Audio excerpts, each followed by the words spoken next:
This is the second video of Alex in the Wexford Training Barn. And Alex belonged to a local client, and she's in the process of moving. So Alex is here. He's just getting worked once a week to kind of keep things rolling along. And I'm saying that because it's been several months since Alex was ridden. And I thought what I would do with Alex is go through how I assess what to work on with the horse, because it'll kind of depend on what he throws at me. So I helped rehab Alex. The owner did most of the work. I know, something going on over there. And he used to be quite a spooky horse. Oh my God, my cat just caught a squirrel. Sorry about that, you guys. He's getting pretty good at catching squirrels. Ugh. Okay. All right, nothing I can do to save the squirrel now, right? Okay, so that's what the noise was. So when I get on, like I said, it's been a few months since I've ridden Alex, or since he's been ridden. So he's doing great on the long reins. I worked him in the halter when he was nervous when he first got here. I moved him up to his bridle on the long reins. And right now he's a little bit distracted, a little unsure. So this is perfect. I'm just going to sort of show how to get his ear back on me. I'm just going to take a little circle, right? And he wants to look over there. So he's a little quick. I'm not asking him to slow down or stop. I'm just taking the energy he's giving me and putting it on a turn until he can settle down, right? And this was sort of the past Alex. So I don't know if it's just because the squirrel just got caught and the other squirrel is very upset, or if this is because he hasn't been ridden in a little while. But this was sort of the Alex I first met. And this is what we worked with, just sort of keeping a little tiny bend through the neck. I need the bend just to turn. But you can see when he kind of pulls the reins down and lengthens his neck, he's trying to relax. Right now, he's nervous about whatever's going on over there. So when I get that inside ear sort of pointed back to me, at least I know his mind is on me. And if I can stay calm and focused and just keep redirecting his mind, then I'm hoping he'll settle in. And hopefully this isn't his whole ride today, but it could be, right? So I just want to get his mind off of whatever's over there, because whatever's over there is triggering anxiety, which is a stress response in the nervous system. So when I say don't look over there, I'm basically trying to get his mind focused on my calm energy. So it's not about getting him to focus on me out of obedience. It's getting him to focus on me until he can tap into my calm energy and start to show me that he feels safe again, right? So he's easily distracted. He has a hard time keeping his focus on me with what's going on. So I'm just doing little figure eights. I'm just turning randomly. He looks down that way, his anxiety increases, the energy spikes up. When we turn away from it, the energy decreases just a little. And this is how I help horses calm down under saddle. It's how I feel safer when I'm riding, because if I let the mind wander, I could easily spin up a little story about what's going on over that way where he hears the noise, he doesn't like it, he's reacting to it. So it's okay that he reacts to it. I just want to try to shift his focus to something that feels safer and calmer, right? So when he can really stay with me, I won't have to keep turning quite so much. Right now I'm turning because of how quickly he gets distracted by that thing that is upsetting him. right? And then you see there's a moment where he tries to lengthen his neck. It doesn't last long, it's literally a moment, right? But that's telling me that what I'm doing is working. So I'm just going to stick with it. I got no idea how long this is going to take, but I had planned about a 20 to 30 minute video. And in that time, if he doesn't settle 100%, we'll at least see him come down and feel a little bit better, right? So you see when he goes to rip the reins, I'm just loosening the reins and not resisting that downward pull. Because that downward pull, when he lengthens the neck, he pulls downward because he also has too much weight on the forehand, and he isn't controlling his own body weight, because right now his nervous system is saying, are you safe, are you safe, are you safe? And he's a little bit on red alert. So I go, as long as he's on red alert, he's going to be on the forehand, his back is dropped, his muscles are working the wrong way. So the first step out of that coordination, which is a physiological part of a stress response, you can't have a horse that's under stress and change their coordination while they're still questioning their safety. Physiologically, it just doesn't work that way. You can get a horse to do a lot of things, but you can't really authentically change the coordination or have it stick when the mind is more focused on, am I safe, right? So right now, every time I turn him, I'm looking for one or both ears for the tips to point back my way. So there, when it doesn't, I tighten the turn. There, when it does, I loosen the turn. When he goes to lengthen his neck, I give him no rein resistance at all. He doesn't stay with his neck lengthened, and so I just repeat what I'm doing. So this is a good example of how to take an anxious horse and not try to hold them back, but circles and turns have a natural effect of slowing the speed, helps sort of get the hind leg underneath him a little bit where it needs to be. The bending of the neck is not ideal, but when they're really distracted, it does help him bring his mind back to me as the rider. If I can't stay calm and focused and patiently repeat, if this is bothering me, I may as well get off because it's not going to work. If I can stay calm and focused, I'm not asking him to look at me. I'm asking him to match my energy. And I can't make him do that.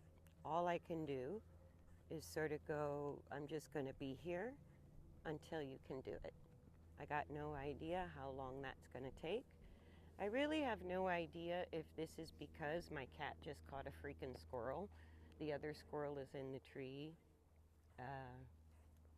kind of making a fuss. I'm sure that's not very nice for the squirrel that remains. And I don't know if it's because he just hasn't had a rider on at this farm or in several months. I got no idea. There's the horse I want. And again, that lasted a moment longer than what it lasted before. There, it just came back sooner. And he chose to halt, so I allowed it. But then he went back into anxiety. So I gave him a little leg aid and said, why don't you move? If he rushes, we turn a little tighter or we turn more frequently, right? When he slows down, I can use less of a tight turn or turn less frequently. But you can see him just going in and out of, am I safe? I think I'm safe. Am I safe? I think I'm safe. So asking the horse to get the ear on you, it works like invisible blinkers. And we use blinkers with horses because we think it's where they're looking, right? He's spinning up a little story in his own head that whatever he wants to look at down that way, or the noise that's coming from down that way, is triggering a stress response. He perceives it as something that might be potentially unsafe. I know what it is. I know it's not unsafe, but he doesn't know that. So I can't make him feel safe, but I can maintain calm, focused energy. I can watch the ears, right? I'm giving a little rein aid when the ears prick away from me. Or if he's rushing, I'm putting in a little turn so I don't have to pull against him to slow him down. There the energy goes up, there the energy comes down. And you can see it happen in cycles, right? This is where people lose patience because they think if it doesn't work in 2 minutes, it's not going to work. And if it triggers the human fear response, the way we know humans are afraid is they need more control. That's how you know a human's afraid. They can't let the reins go when he stretches down. They get hard and fast or inappropriate with the aids. They reach for a bigger bit or more leverage. That's how humans show the act, like that's how humans act when they're afraid. So no matter what people say to me, you can watch the timing of their aids. You can watch whether or not they're calm. You can see, is the aid appropriate? Is it too quick, too hard, too fast? Or is it slow? Is it steady? Right? And it's not that I won't give him a heavy aid. If he's really losing his mind, I'm going to give him a heavy aid because I need his mind back on me. Once you refocus the mind, it's a matter of time before the feeling of safety sort of comes back, right? So when a horse questions his safety, in this case, he's expressing the defensive strategy of flight, which means he's easily distracted, he needs to move his feet, he's sort of rushing at the walk. You can see the anxiety and the distraction. The opposite defensive response, which he's not choosing, would be fight. So a horse that won't move forward, a horse that pins his ears every time you put your legs on, right? That's just a different expression of the same problem, right? Rooted in fear, it's technically called a stress response in the nervous system. And what happens as soon as it's triggered is it's also going to alter the body chemistry, the hormone release, and that's what takes time, right? We can't force the hormones to be different. We can't force on a cellular level for him to feel safe. So mentally, I can distract him from whatever's creating the stress response. Mentally, I can keep bringing his attention back to me. Emotionally, I can hold the space of feeling calm and safe, but that's the part that affects the body chemically and not just in the nervous system, but on a cellular level, right? And hormones are pretty strong stuff. So you can see once he releases the adrenaline related to his particular stress response, it takes a little while for that to work through his system and for the pleasure hormones to be released instead. So as long as I don't have calm energy, if I have anything but calm, right, it doesn't matter what the horse is doing or not doing, whether the mind is even on me or easily distracted. If I have not calm emotional energy, tension, anxiety, aggression, panic, anxious obedience, all of those things tell me that this horse is dominant in the sympathetic nervous system, that his body is in a stress response, which affects not only every single system in his body, it affects his posture and coordination physiologically. So until I reduce that stress, which right now it's reducing, but it's not resolved. How would I know it was resolved? Because either in the walk or the halt, he would voluntarily lengthen and lower his neck. He would voluntarily put his ear on me from up here, his mind on me. And the energy would be calm, right? It wouldn't be tense, narrowly focused. It would just be calm, happy, content, right? So the body language changes, the energy changes, the focus of the mind changes. All of those are the nonverbal signs we can read when a horse transitions from a stress response into the opposite use of the nervous system, which is called a relaxation response. So the parasympathetic and sympathetic always are working, always at the same time, but we can think of them kind of like hot and cold water. So if the fight-flight nervous system, the sympathetic, is really dominant, right, then we see not calm energy, either a negative focus or a lot of distraction, or there's some other versions, but I won't go into those.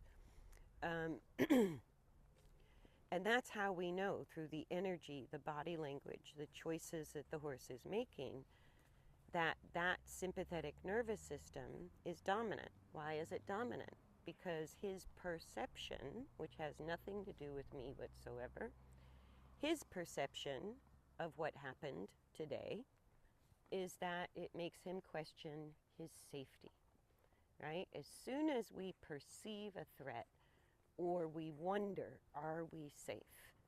That triggers the dominance of the parasympathetic nervous system and everything that comes with it, right? So refocusing the mind, getting your thoughts or getting the horse's mental focus absolutely off of whatever is triggering stress and towards something safe, which in this case is my energy, my body, right?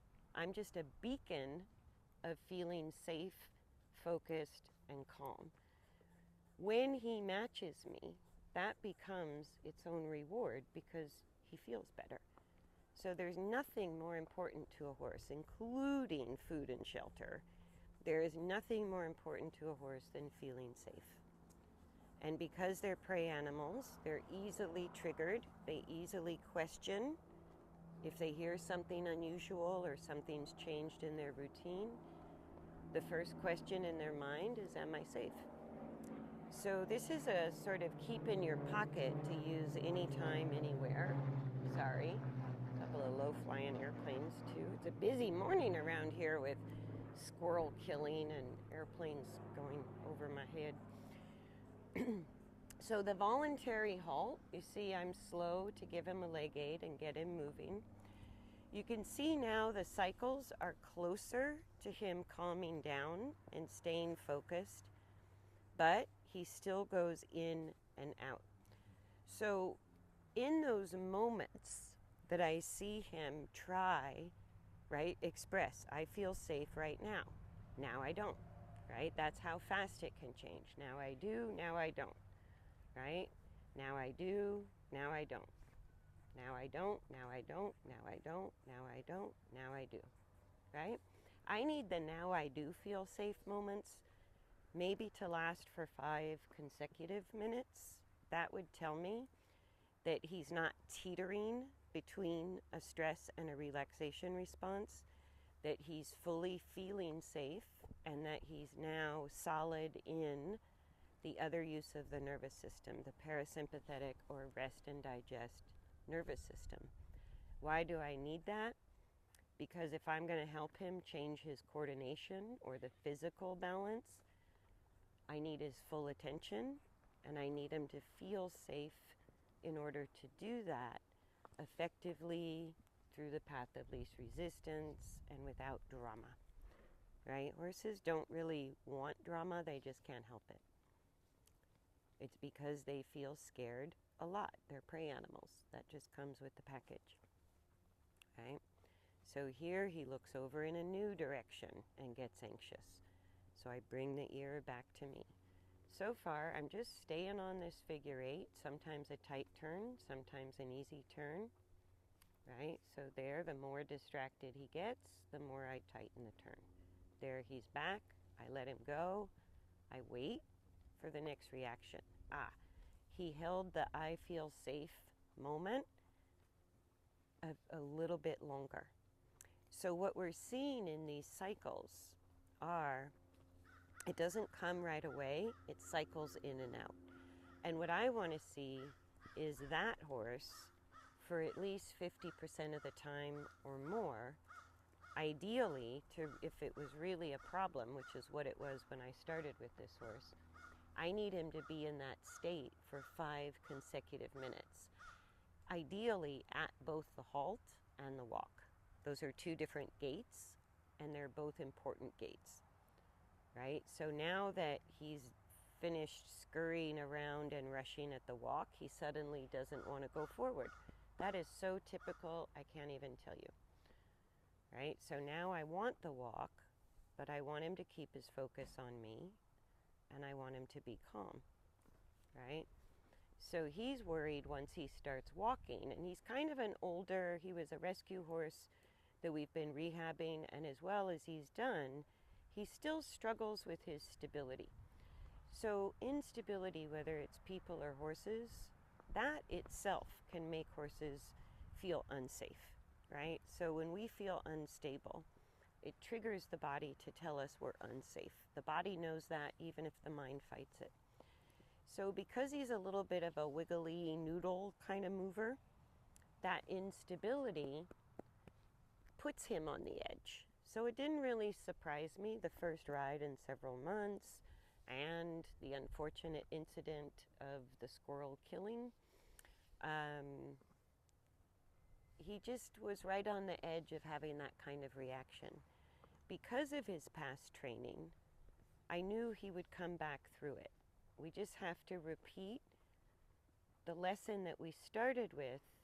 I think it was probably several years ago. He was like that 100% of the time, all the time. And the owner was a little afraid to ride him because he never came down, right? And what you just saw that's happened in about 20 minutes, right? That I used to get maybe one little moment of him trying to relax after 55 minutes of redirecting his, I call it redirecting the attention and waiting for calmness, right? So anytime a horse has a stress response, typically the question I get is why? Why is my horse doing that? Most of the time I got no freaking idea. I just know it is what it is, and I can fight it or I can help them through it, right? There could be multiple reasons. There could be reasons that have nothing to do with me. But we can all recognize anxiety and tension. We all know in our guts when a horse is not calm and starting to move away from calmness. So most of us cross our fingers and kind of hope it works out if we keep the horse busy. And so this voluntary stopping is very good, right? As soon as he's distracted again, I give a leg aid. And again, we're now the cycle back into anxiety is still there, but it's not quite as intense. And this horse is staying with me a little bit longer, right? That horse, the overreaction, still comes back, but it's losing its punch. It's just getting less and less intense each time. But this is exactly what it looks like as the body goes through a chemical process of changing emotional states. It's not a light switch. It doesn't go on and off. It sort of goes from, on the first cycle, most of the time, it's stress, with maybe a little second or moment of relaxation. The longer we just keep repeating and going through what is working, and I know it's working because I get that, at least for a moment. That's how I know it's working. So, what I'm looking for is for that cycle to reverse, at least before I get off today, that most of the time he's calm and focused, even if he's still having little moments of anxiety. I need that cycle to go the other way. Yeah. Good boy. So I allow the halt. I give leg, because we kind of need a calm mental focus and cooperative behavior both at walk and halt. So when he offers to halt, and this is what they all do, it's just crazy, you would never think it, but the horses that just can't slow down, the first sign of deep internal change is not that they just settle into it, they suddenly won't go forward. That's exactly what he's showing us. So it's almost like, to find balance, we have to bounce from one extreme problem to the opposite extreme problem and go kind of back and forth and back and forth. But every time he shows me voluntary ear on me, maybe a slower, calmer walk, with a long neck is even better, right? That he can keep his focus on me with fewer and fewer rein aids, more voluntarily, that he's choosing to halt, right? All of these things I want him to bring out most of the time. The reason it's so important to me is I had an epiphany many years ago, learning to ride through bucks and bolts and anxiety and rearing and blah, blah, blah. Like, people like it when we see trainers do that. And I fell into the trap of getting better and better at riding horses that were doing that. And one day I had an epiphany that all that is fear. That's just a horse in fear. What the hell am I doing? Why am I trying to manage fear? Why don't I just resolve it for the horse? Wouldn't that be called training?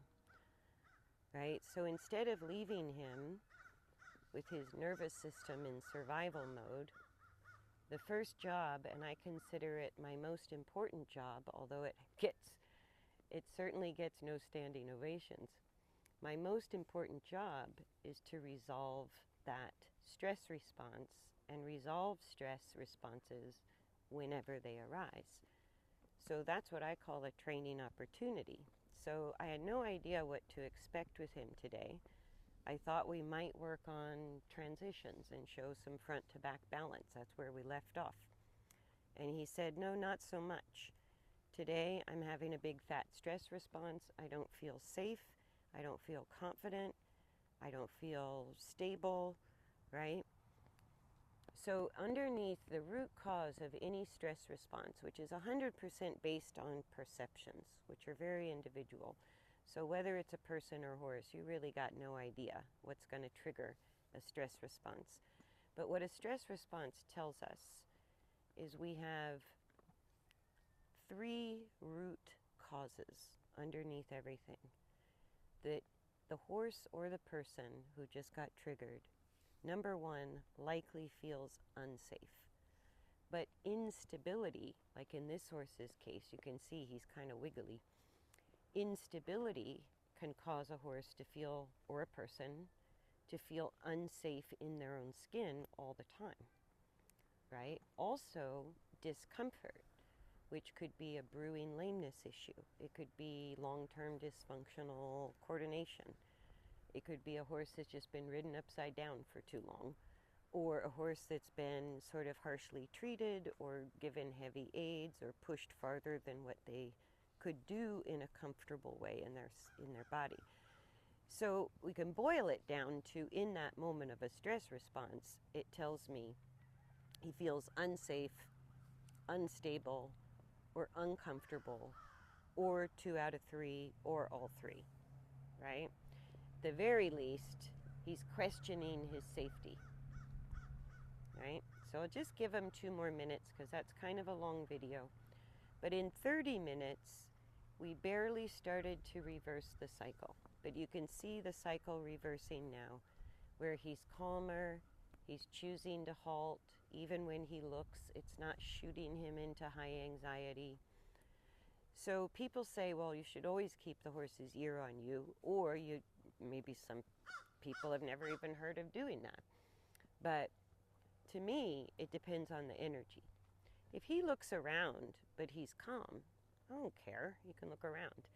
But if he looks at something and he gets anxious, like that's very, very mild. But from where he just came from, I go, we're going to even resolve the mild version of that deal, because we want stress to resolve, right? This is better and better, but this is not what I would call a resolution of stress or resolving the stress. This is him going from, I wouldn't say it was really extreme, I would say it was sort of moderate to mild. So he had a moderate, bordering on extreme stress response in flight when I first got on, and now it's pretty mild, right? But until I have that calm, voluntarily focused, quiet horse for 5 consecutive minutes, it's not gone. It's not fully resolved, it's just mild. So in a nutshell, this is kind of a great example. This particular ride with this particular horse is just a really good example of applying the core concept of what I call the learning frame of mind, right? That's a core concept I teach, and what that really means, which is kind of a mouthful, is that every time a horse is triggered into a stress response, that the first order of business is to resolve stress and restore a relaxation response in the nervous system, because that affects the mind, the coordination, the entire body, and the health of the horse. So when he starts giving me this, I go, great, we're getting there, right? When he can hold this mental emotional state without my little redirecting rein aids, right? Or rushing around or refusing to move forward, right? Then I know he's fully transitioned into the other nervous system. Once they're in the parasympathetic nervous system, they feel safe in their own skin, even if you still have some stability or comfort issues that are related to physical coordination. So that's why I just call this the learning frame of mind. This is a precursor to being able to teach this horse anything, especially something as intimate and complicated as changing habits of physical coordination, right? That's hard. That's a big deal. And it's a delicate process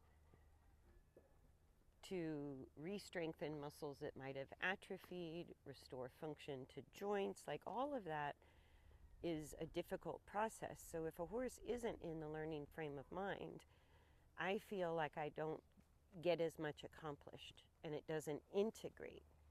If I sort of set the horse up to make sure they're in the learning frame of mind before I work on the physical balance, then the changes stick, the body changes, and the horse remembers far better and chooses it. And then I think I'll just leave it there. I went a little over 30 minutes, but at least it's enough of a, from almost extreme to almost resolved. We're still in that kind of window. But when he feels safe, it also means I'm going to feel safe. And even though I feel safe helping this horse, if I didn't feel safe, right, and all I'm doing is getting his attention, I'm not trying to put his head down, I just want the ear on me. If I can't offer this calm, confident energy while I'm doing that, then it doesn't work. The rider has to feel safe first in order to hold that space for the horse. If you didn't, go do groundwork. There's lots of other ways to get there.